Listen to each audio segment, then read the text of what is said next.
Shalom mon frère, Ah je là vais là, bien et toi? ça va, ça va. Ah, sois fortifié.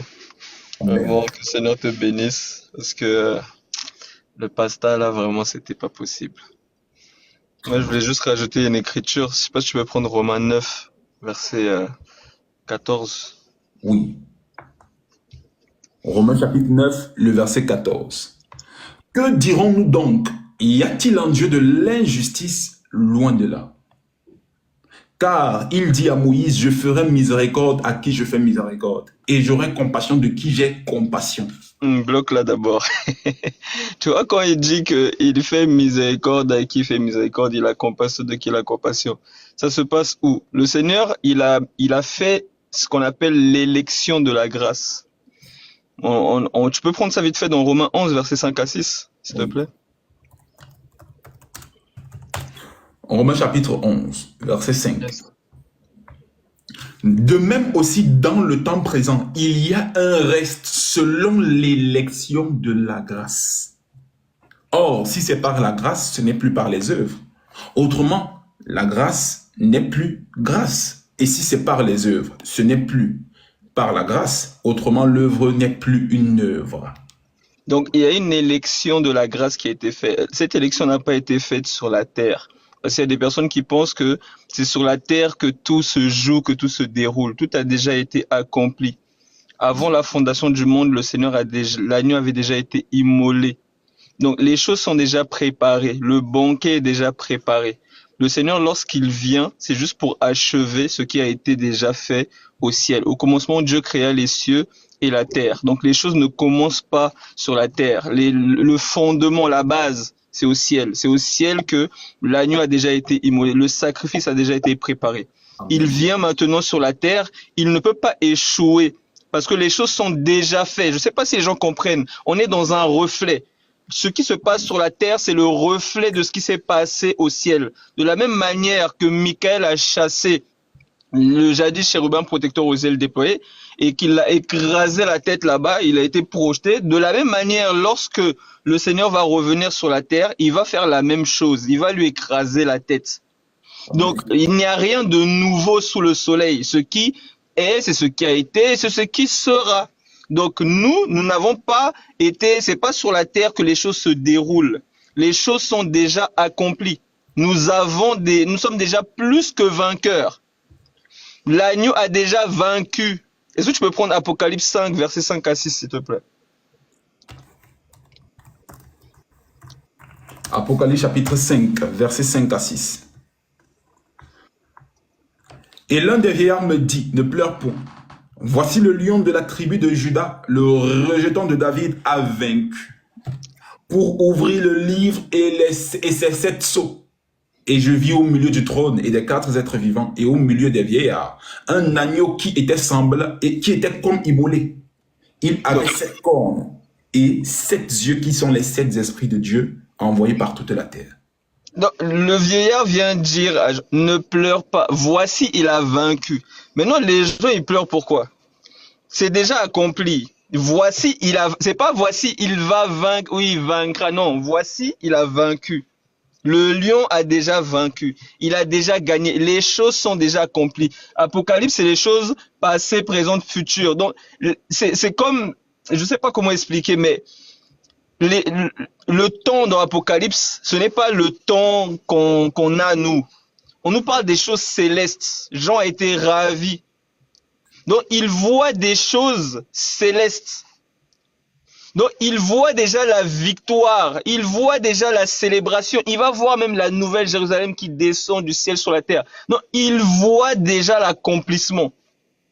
Maintenant, des gens qui sont bloqués par le temps présent, ils viennent vous dire que non, rien n'est encore accompli, tu dois faire encore 99%, tu dois encore faire, ils disent que vous êtes dans la doctrine de la prédestination, comme si c'était une doctrine qu'on a inventée.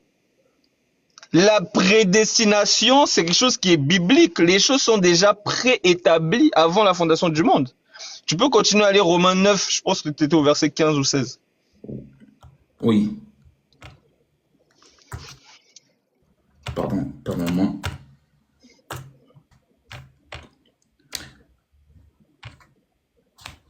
Car l'Écriture dit à Pharaon, je t'ai suscité à dessein pour montrer en toi ma puissance et afin que mon nom soit publié par toute la terre. Ainsi, il fait miséricorde à qui il veut et il endurcit qui il veut. Donc là un peu. Donc, on nous dit que Pharaon, je t'ai suscité à dessein afin de démontrer en toi ma gloire. Déjà dans la doctrine, lorsqu'on voit Pharaon qui est en train de dire non, vous ne sortirez pas, vous n'allez pas aller dans le désert, je ne laisserai pas le peuple sortir, non Moïse, etc. C'est des choses qui ont déjà été établies. C'est pas des choses nouvelles. C'est pas au Pharaon à décider d'endurcir son cœur. Genre, c'est lui vraiment qui décide s'il endurcit. Non. C'est Dieu qui avait déjà endurci son cœur depuis. Depuis longtemps, les choses avaient déjà été faites. Maintenant, lorsqu'on arrive dans le présent, les choses continuent à se faire. Donc, lorsqu'on voit Pharaon qui résiste à la vérité, mais c'est le Seigneur qui endurcit son cœur. Lorsque vous voyez Pasteur 237 qui ne veut pas accepter la vérité, mais ces choses-là ne sont pas nouvelles. Ces choses-là ne sont pas nouvelles. Amen. Tu peux continuer. Tu me diras donc, pourquoi blâme-t-il encore? Car qui résiste à sa volonté? Ô homme, toi plutôt, qui es-tu pour contester avec Dieu? Le vase d'argile dira-t-il à celui qui l'a formé, pourquoi m'as-tu fait ainsi? Le potier n'est-il pas maître de l'argile pour faire avec la même masse un vase d'honneur et un vase d'usage vil? Bloque là d'abord. Donc, s'il y a des personnes qui disent non, Dieu est injuste, comment il peut prévoir des gens pour aller à la perdition et des gens pour aller au ciel? Mais attends, qui es-tu pour contester avec Dieu? Est-ce que tu vas dire à Dieu, oui, Dieu, mais pourquoi tu as fait le ciel bleu? Pourquoi le ciel n'est pas orange? Non, pourquoi tu as fait les arbres avec des feuillages verts? Pourquoi les feuillages ne sont pas noirs? Mais qui es-tu, misérable être humain, pour dire comment Dieu doit faire les choses? Dieu, il fait ce qu'il veut. S'il a choisi, il a fait une élection. Même sur la terre, là, vous avez des élections. Quand vous allez élire un président, un ministre, il y a des élections. Donc, si maintenant le président est élu, toi tu vas dire non, non, mais pourquoi? Pourquoi? Mais qui es-tu pour contester avec le choix déjà des hommes? Mais alors qui seras-tu pour contester avec le choix divin? Dieu, ça fait longtemps qu'il a choisi. Il a fait les choses comme ça. Il aurait pu te faire avec 3 nez, il aurait pu te faire avec 3 yeux, avec 3 pieds. Lui, il a choisi de te faire avec 2 yeux, avec 2 mains, avec 2 pieds. Il fait ce qu'il veut. Mais ton problème, il est où? Marche seulement. Il t'a mis des pieds. Ben marche. Pourquoi tu te poses des questions sur tes pieds? Donc, s'il t'a prédestiné pour aller à la perdition, mais vas-y seulement. Vas-y, nous on te regarde. Ceux qui doivent aller à la perdition, allez-y avec le sourire parce que vous ne pouvez pas réguimber contre les aiguillons. Vous ne pouvez pas faire demi-tour pour aller au ciel. C'est pas possible. Non, allez-y seulement, mais avec le sourire et avec la joie de l'esprit. Maintenant, nous qui avons été prédestinés pour le ciel, mais allons-y seulement aussi avec la joie. Pourquoi on va dire non, Seigneur, regarde, je suis tombé dans telle faiblesse. Non, non, je mérite d'aller en enfer. Je te laisse, je vais. Non, tu peux pas. Personne ne peut réguimber contre les aiguillons. Les choses ont déjà été accomplies. Les choses sont faites. C'est ça la bonne nouvelle. Tu viens seulement sonner la trompette, tu dis, mais bien aimé, voici la bonne nouvelle. Maintenant, ceux qui entendent là, ils vont venir à table. Mais ceux qui ont été déjà prédestinés à la mort, mais ils vont toujours te résister. Vraiment.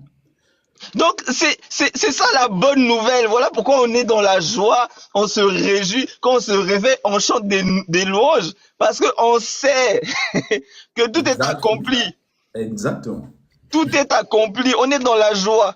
Maintenant, des gens se lèvent en 2025 pour dire que non, tout n'est pas accompli. Si tu fais ça, tu vas sortir du plan divin. Alors, mais comment tu sors? Continue à lire, mon frère. Vraiment, en fait, c'est... Attends, j'ai fait d'abord la lecture, vraiment. Vraiment, c'est vraiment... Ô homme, toi plutôt, qui es-tu pour contester avec Dieu? Le vase d'argile dira-t-il à celui qui l'a formé, pourquoi m'as-tu fait ainsi? Le potier n'est-il pas maître de l'argile pour faire avec la même masse un vase d'honneur et un vase d'usage vil? Et que dire? Si Dieu voulant montrer sa colère et fait connaître sa puissance à supporter avec une grande patience des vases de colère formés pour la perdition.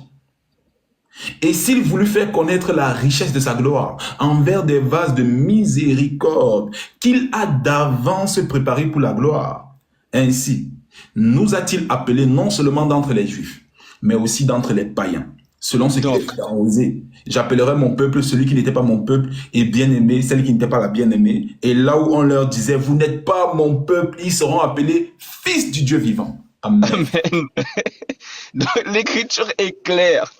Il y a des personnes, des vases, il les supporte. C'est-à-dire quand ils sont en train de résister à la vérité, à dire que tu peux perdre le salut, Dieu les regarde et Dieu les supporte jusqu'au jour J. Il prend patience, il est patient, il attend le jour où il va les fouetter. C'est comme quand par exemple tu sors avec tes parents, tu vas chez un oncle et tu es en train de faire des bêtises. Ton père te regarde seulement, il te supporte.